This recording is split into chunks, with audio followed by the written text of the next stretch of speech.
tol, anong gusto nyo ulam? Yor, beef steak. Your beef steak! Yor, beef steak. Baka naman. Let's do this.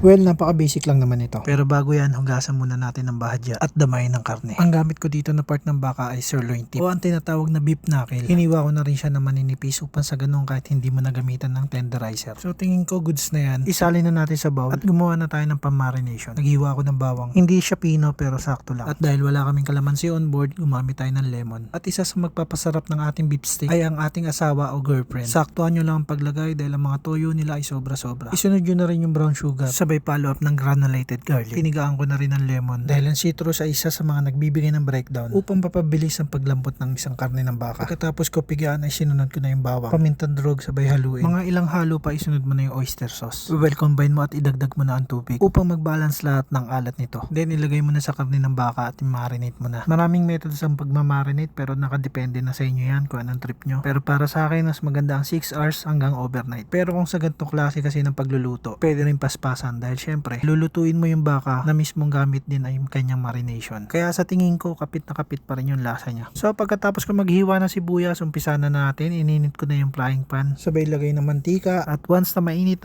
na nilagay na natin yung baka. Iprito lang natin hanggang lumabas yung mga nais nating kulay. Ayan, katulad niyan. Ito kasi ang isa sa magpapalasa ng beef steak mga tol. At hayaan nyo lang sipsipin ng baka ang juice nito. At pag nakuha mo na ang nais mong kulay sa pagpiprito, hanguin mo na to. Sapat na yan mga tol. So ulitin mo lang uli, then continuous frying lang. Then alisin ulit sa pinagprituhan once na okay na ang mga nais. Gisahan nyo na ang sibuyas sa pinagprituhan ng baka. At ayan ang tinatawag na pan method. Ayan ang magpapasarap sa beef steak mga tol. Ang pinagprituhan, ang mga katas-katas niya. Syempre pag translucent na yung sibuyas, isunod nyo na yung pinagprituhan nyo ng baka. Isunod nyo na rin yung pinagmarination niya. Isagad mo lang lahat sa baka hanggang maubos ang sauce mga tol. Para maging ganap na beef steak na siya. At kung manliligaw ka pa lang sa jojowain mo, ay tsak, nako, gawin mo to. Siyang talagang mapapaibig sa'yo ang babae. So habang slow cook natin yung karne, gawa na tayo ng toppings ng pang beef steak. Naghiwa tayo ng white onion para mas lalong lumasa at sumarap ang kombinasyon nito.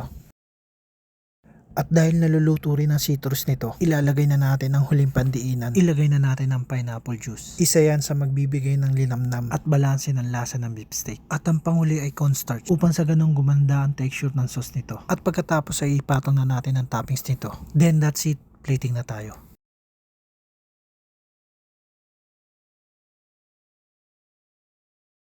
Mga tol, hindi authentic pero lasang authentic.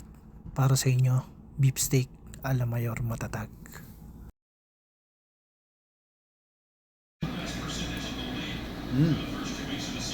Kalami, ay. Yor, beef steak. Ayos. Approve! Approve!